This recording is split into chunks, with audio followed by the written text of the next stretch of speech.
Pergi tanpa bicara. Karya Insagi. Aku tidak pernah menyangka cerita kita berakhir tanpa suara. Setelah pertemuan tidak kuduga kala itu kita dipisahkan oleh jarak dan waktu.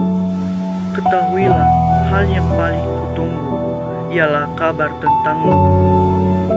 Aku rindu pada suaramu yang menyentuh semangatku. Aku rindu pada pelukanmu yang hangat membelai tangis. Aku rindu pada marahmu yang meluruskan salahku. Aku rindu semua kenangan itu. Dan hal yang paling penting menyayat separuh nyawaku ialah berita kepergianmu.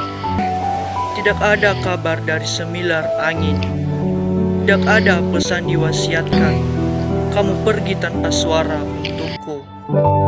Sungguh aku malu pada Tuhan mengetahui kepergianmu dari sepucuk berita kematian yang sama. Selamat tinggal untuk seseorang panutan hidupku. Damailah di sana.